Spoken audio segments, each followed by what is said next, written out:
Good evening friends. मैं अंकित आपके अपने ही चैनल अंकित टेक्निकल एनालिसिस में आप सबका बहुत बहुत स्वागत करता हूं। आज के इस वीडियो में अपने डिस्कस करेंगे कि कल मतलब कल मंगलवार है, कल 20 तारीख है। तो कल के दिन निफ्टी एंड बैंक निफ्टी का इम्पोर्टेंट सपोर्ट और रेजिस्टेंस जोन क्या रहेगा अपने डिस्कस करेंगे as per charts, as per option chain analysis. और कुछ पॉइंट्स मैं आपको बताऊंगा, उसको आप नोट डाउन करके रखना कि निफ्टी का मूव को अपने कैसे ध्यान रखना है और कौन से पॉइंट पे बाइंग या सेलिंग बनती है वो मैं बताऊंगा। क्या स्टॉप लॉस रहेगा, क्या टारगेट रहेगा, वो सारी चीज़ मैं बताऊंगा। फिलहाल बाइंग या सेलिंग की कोई सजेशन नहीं है। तो चलिए देख लेते एक बार कल का वीडियो। कल अपन ने डिस्कस किया था, एग्जैक्टली वैसा ही हुआ मार्केट में। अगर आप ध्यान से देखो ना तो मैं आपको दिखाता हूँ। पहले अपने 2 मंथ्स का चार्ट ओपन करते हैं। आप यहाँ पे देखना, ये आज का है, ओपन हाई लो और क्लोज। अब यहाँ पे आप है ना, यहाँ पे हाई पे नज़र डालना। आज का हाई क्या था? 11,898। आज का हाई यहाँ आप देखना, यहाँ आज का हाई आएगा, यहाँ डेट आएगा। आज का हाई क्या था? 11,898। आज का लो था 11,820, 11,820। ओपन हुआ था 11,879 और क्लोज हुआ 11,873। मतलब काइंड ऑफ डोजी कैंडल ही बना। अब कल अपन ने डिस्कस क्या किया था वो एक बार सुन लेते हैं। आज का हाई आप नोटिस कर लेना, आज का हाई 11,898 और कल के वीडियो में मैंने क्या बताया था वो एक बार सुन लेते हैं। सबसे ज़्यादा हाईएस्ट ओपन इंटरेस्ट का है 11,900 के लेवल पे। वहाँ पे 6,77,000 6,77,000 का ओपन इंटरेस्ट एडिशन हुआ है। तो 11,800 पे भी देखो आप, टोटल आउटस्टैंडिंग कॉन्ट्रैक्ट है वो है 18 लाख। मतलब 11,800 के लेवल के ऊपर टिक गया तो 11,850 से लेकर 11,860 तक आ सकता है। लेकिन तो जैसा कि कल के वीडियो में मैंने बताया था कि 11,800 के ऊपर अगर निफ्टी सस्टेन करेगा तो निफ्टी 11,850 से लेकर 11,860 तक जा सकता है। और एक मैक्सिमम पॉइंट दिया था मैंने, मैक्सिमम लेवल दिया था कि 11,900 पे रेजिस्टेंस फेस करेगा as per option chain analysis. वो भी सुन लीजिए एक बार आप। उसके ऊपर वॉल्यूम का इंपॉर्टेंस बहुत है। 11,800 के ऊपर वॉल्यूम के साथ कम से कम 30 मिनट सस्टेन करना चाहिए, तब 11,850 से 11,860 तक जा सकते हैं और 11,901 रेजिस्टेंस के तौर पे काम आएगा। तो जैसा कि कल मैंने वीडियो में बताया था कि 11,900 का एक रेजिस्टेंस रहेगा। तो आज का एग्जिट हाई था 11,898 आज का एग्जिट हाई था। अब आप देखो कल की क्लोजिंग कहाँ थी? कल की क्लोजिंग थी 11,762। यहाँ आप देख सकते हो कल की क्लोजिंग थी 11,762।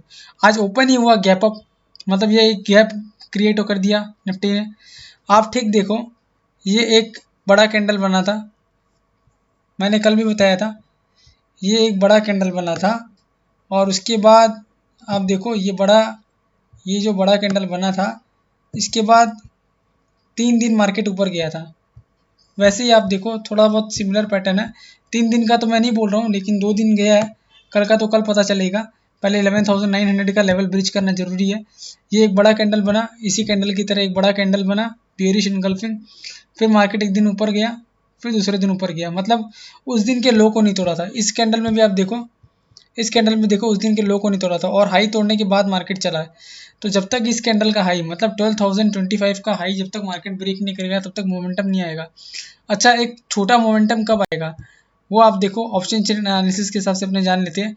आज की क्लोजिंग हुई है 11,870 के आसपास, जैसा कि आप देख सकते हो। आज की क्लोजिंग हुई है 11,873। तो 11,900 की कॉल में देखो 24 लाख शेयरों का ओपन इंटरेस्ट है। और सबसे बड़ा ओपन इंटरेस्ट कहाँ पे है? 12,000 के कॉल पे। उसके पहले 11,900, मतलब 11,900 के लेवल के ऊपर मैं बोलता हूँ कम से कम 1 घंटा टिकना जरूरी है।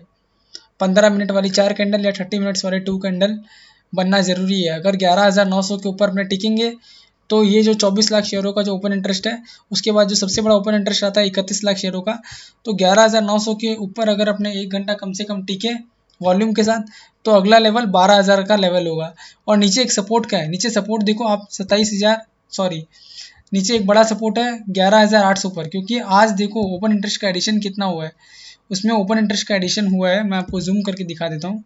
तो आपको अच्छे से दिखेगा। ये देखो ये 11,800 का पुट ऑप्शन है। आज उसमें ओपन इंटरेस्ट का एडिशन हुआ है 15 लाख शेयरों का और टोटल आउटस्टैंडिंग कॉन्ट्रैक्ट है 23 लाख शेयर।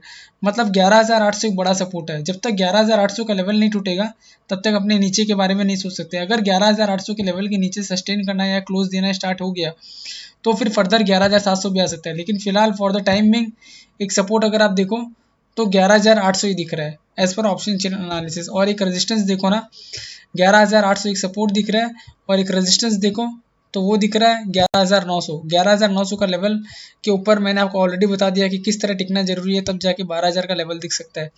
टेक्निकली अगर आप देखो ना तो ये देखो ये 3 कैंडल है, ये 3 कैंडल का हाई आप देखो, हाई था 11,988। मतलब 11,900 के ऊपर निकल गया तो 11,960-70 तक तो आ ही सकता है। लेकिन उसका टिकना बहुत ज़रूरी है 11,900 के लेवल के ऊपर, क्योंकि 11,900 के लेवल के ऊपर टिकेगा तब ये जो 24 लाख शेयरों का जिसने कॉल राइटिंग किया होगा वो कवर करने आएंगे और वो शॉर्ट कवरिंग रैली अपने को ऊपर लेके जाएगी। देखिए एक चीज़ मैं आपको समझाता हूँ। जैसे यहाँ से मार्केट गिरा, ये गिरा, फिर देखो रिट्रेस किया, थोड़ा ऊपर गया, मतलब ऑलमोस्ट हाफ जर्नी कवर की और फिर वापस कितना नीचे आया। वैसे ही देखो यहाँ से ये मार्केट इतना गिरा, फिर ऑलमोस्ट इसने हाफ से ज़्यादा जर्नी थोड़ी कंप्लीट कर ली। तो मार्केट थोड़ा सा ऊपर जाएगा ना तो ऐसा नहीं है कि तुरंत इस हाई को ब्रेक कर देगा। मैक्सिमम चांस क्या रहता है, देखो मार्केट ऐसे गिरा, मार्केट इस तरह गिर रहा है, फिर थोड़ा रिट्रेस करेगा ऊपर, फिर नया फ़ोन ऐसे आएगा। तो जब ये लेवल टूट जाएगा ना, ये वाला लेवल, उसके बाद ही फ्रेश सेलिंग आएगी। मतलब ये जो लो बनाया था निफ्टी ने ये जो लो बनाया था, ये लो कौन सा है मैं आपको समझा देता हूँ। ये लो है 11,661। इसके नीचे का क्लोज देना स्टार्ट कर देगा तो सेलिंग बहुत फास्ट आएगी, इस बात का आप ध्यान रखिएगा। और ऊपर में देखो क्या है, ऊपर का मैं आपको समझाता हूँ कि कैसे अपने एनालिसिस करते हैं। जैसे ये एक फॉल आया, ठीक है, फिर मार्केट थोड़ा ऊपर गया, ऊपर जाके अगर थोड़ा रिट्रेस हुआ, रिट्रेस आके अगर फिर वो डब्ल्यू पैटर्न जैसा बना रहा है, मतलब उसी लेवल को वापस ब्रेक करके सस्टेन कर रहा है, तो मार्केट फर्दर ऊपर जा सकता है। तो ये मैंने आपको समझाने के लिए समझाया है कि पैटर्न ड्रॉ करके समझाया है कि मार्केट में अपने मोमेंटम कैसे कैप्चर करते हैं। कैसे निफ्टी नीचे आया, थोड़ा रिट्रेस किया ऊपर, फिर नीचे चला गया। यहाँ निफ्टी नीचे आया, थोड़ा रिट्रेस किया ऊपर। तो ऐसा नहीं, ऐसा मार्केट में वी शेप रिकवरी बहुत जल्दी नहीं आती है। ऐसा जैसे मार्केट यहाँ गिर रहा है और ये ऐसा ऐसा वी शेप रिकवरी नहीं आती है। कभी क्या होगा, मार्केट यहाँ गिरेगा, फिर थोड़ा ऊपर जाएगा, फिर थोड़ा गिरेगा, फिर थोड़ा ऊपर जाएगा, फिर ऊपर नीचे जाके पूरा रिट्रेस करके फिर ऐसे ऊपर जाएगा। एक साथ मार्केट में वी शेप रिकवरी नहीं, डब्ल्यू पैटर्न आपको मैक्सिमम देखने को मिलेगा।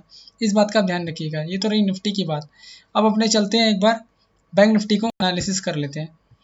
बैंक निफ्टी में देखो आप, मैंने क्या किया है, ये charting.com पे आप आओगे ना, मूविंग एवरेजेस पे आओगे, यहाँ लोअर इंडिकेटर्स, अपर ओवरलेस और मूविंग एवरेजेस। मूविंग एवरेजेस में आके आपको क्या करना है, बाय डिफ़ॉल्ट सिंपल रहेगा, यहाँ पे 200 डेज का मूविंग एवरेज लेना है। 200 डेज का मूविंग एवरेज आप देखो, 4 मंथ्स का नहीं, मैं आपको चार्ट दिखा देता हूँ। चलो एक काम करता हूँ, 9 मंथ्स का चार्ट दिखा देता हूँ। 9 मंथ्स के चार्ट में आप देखो 200 डेज का मूविंग एवरेज खाली एक बार इसने यहाँ क्रॉस किया था और फिलहाल जो है बैंक निफ्टी 200 डेज के मूविंग एवरेज के ऊपर चल रहा है। लेकिन ये मोमेंटम अब क्या होगा, 200 डेज का मूविंग एवरेज क्या है, 23,523, 23,523।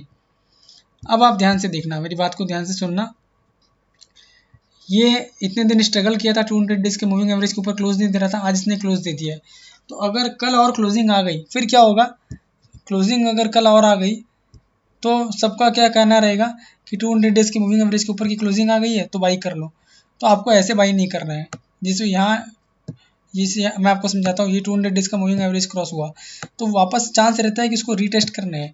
रीटेस्ट करके वापस जब ये लेवल ब्रेक करे ना, ये वाला लेवल रीटेस्ट करके वापस ये लेवल ब्रेक करे तो उसमें तेज़ी बहुत फास्ट आती है। और रीटेस्ट करके अगर रीटेस्ट करके वो नीचे चला जाए तो फिर उसमें आप वेट करिए सिग्नल का कि वापस वो उसको ऊपर क्रॉस करे।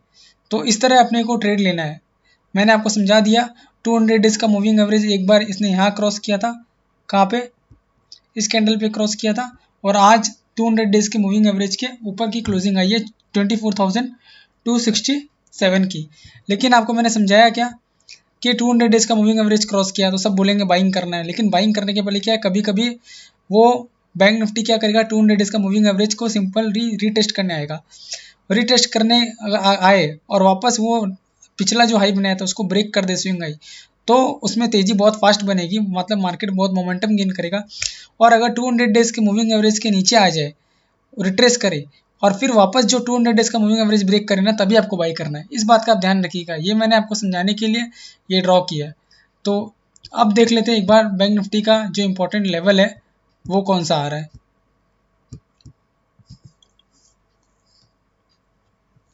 बैंक निफ्टी का इंपॉर्टेंट लेवल मैंने कल भी बताया था आपको, 24,200 के लेवल के ऊपर जो अगला लेवल है वो लेवल तो 24,500 का है, लेकिन आज सिर्फ एक ही क्लोजिंग दी है, एक और क्लोज देगा 24,200 के ऊपर, तब 24,500 का है। क्योंकि मैं हमेशा बोलता हूँ दो क्लोजिंग बहुत इंपॉर्टेंट है मार्केट में, मार्केट में दो क्लोजिंग बहुत इंपॉर्टेंट है। अपने सिर्फ ऊपर की बात कर रहे हैं, एक बार नीचे की बात भी कर लेते हैं कि नीचे सपोर्ट कहाँ पे है। तो देखो ये गैप छूटा हुआ है, ये आप देख रहे हो आज और कल के बीच में गैप छूटा हुआ है, तो गैप को अगर फिल करने हैं तो 23,680, और आप देखो ये जो 1 2 3 4 ये 4 कैंडल का जो लो और हाई है इसका 23,400, मतलब एक बड़ा सपोर्ट जो है बैंक निफ्टी का वो 23,400 का है, 23,400 का है, और एक छोटा सपोर्ट है वो 23,700 का है। रेजिस्टेंस वही 24,500 से 24,600 के लेवल का है। तो आपको मैंने ट्रेड करने का तरीका बता दिया है कि आपको bank Nifty 200 days moving average के ऊपर गया हुआ है, तो वो वापस जब रिटेस्ट करने हैं या ब्रेकआउट दे, डब्ल्यू पैटर्न मिले आपको, क्योंकि वी शेप में रैली नहीं आती। ये देखो यहाँ से भी नीचे आया तो ऐसे वी शेप पूरा ऊपर तक गया नहीं, उसके पहले ही रिट्रेस हो गया थोड़ा। ये आप देखो मैं आपको बताता हूँ, यहाँ से एक फॉल आया, ये अपने को लग रहा था कि वी शेप होता। वी शेप कब कंप्लीट होता, जब पूरा यहाँ तक जाता, लेकिन उसके पहले ही देखो बैंक निफ्टी ने रिट्रेस किया और फिर ये लेवल क्रॉस किए। अब क्या होगा, ये जो लेवल है ना, ये लेवल जब क्रॉस करेगा ना उसके बाद बहुत फास्ट रैली आएगी। ये लेवल जब क्रॉस करेगा ना 24,500 से 24,600 का लेवल, उसके ऊपर की दो क्लोजिंग आ गई ना तो बहुत रैली बहुत फास्ट आएगी, क्योंकि 200 डेज मूविंग एवरेज के ऊपर वो चला जाएगा। या फिर 200 डेज का मूविंग एवरेज अगर रिटेस्ट करने आए 23,523, उसके नीचे नहीं गया और वहाँ से रिट्रेस करके ऊपर चला गया, तो फिर ये लेवल क्रॉस करने के बाद रैली फास्ट आएगी। इस बात का ध्यान रखिएगा, ये मेरे आपको समझाना जरूरी था। अब अपने चलते हैं एक बार बैंक निफ्टी के ऑप्शन चेन एनालिसिस कर लेते हैं।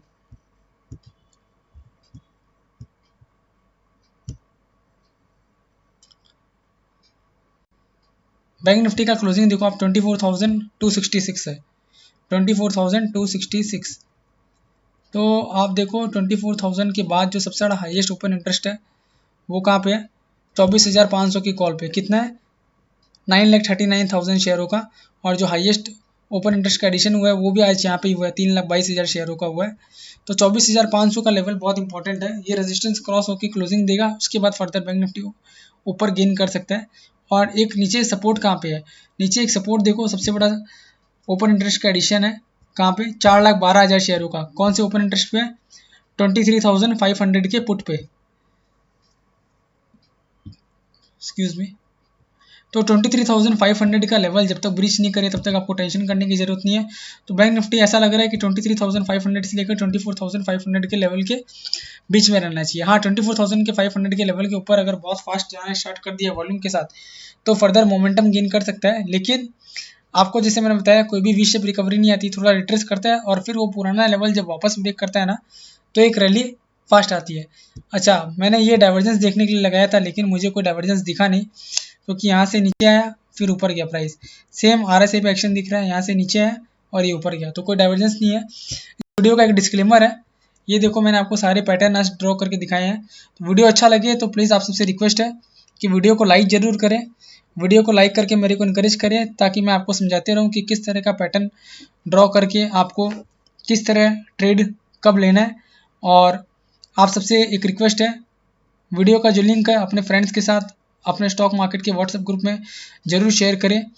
वीडियो अच्छा लगे तो लाइक करें, और चैनल अगर आपने अभी तक सब्सक्राइब नहीं किया तो चैनल को ज़रूर सब्सक्राइब करें और बेल नोटिफिकेशन के ऊपर क्लिक करें, एज जब भी मैं कोई नया वीडियो अपलोड करूं आपको उसका इंस्टेंट नोटिफिकेशन मिल जाए। वीडियो का एक ही डिस्क्लेमर है, मैंने जो भी डिस्कशन किया है ऑप्शन चेन एनालिसिस के ऊपर, चार्ट एनालिसिस के ऊपर, ये जस्ट फॉर एजुकेशनल पर्पज़ है। आप कोई भी ट्रेड लो तो अपने फाइनेंशियल एडवाइज़र से कंसल्ट करके ट्रेड लेना, एज मैं और मेरा चैनल रिस्पॉन्सिबल नहीं रहेगा कोई भी प्रॉफिट या लॉस के लिए। मैं बेस्ट ट्राई करता हूँ कि आपको किसी से कोई लेवल पूछना नहीं पड़े और आप वीडियो देख के अपने आप लेवल निकालना सीख जाओ। कुछ दिन बाद ऐसा होना चाहिए कि आपको वीडियो भी नहीं देखना पड़े, ये बड़ी बात बोल रहा हूँ मैं, आपको वीडियो भी नहीं देखना पड़े और आप खुद ही लेवल निकालना सीख जाओ। यही मेरी कोशिश है। आशा करता हूँ आपको वीडियो अच्छा लगा होगा। वीडियो अच्छा लगे तो लाइक करिए और थैंक यू सो मच। आपका कल का दिन शुभ हो।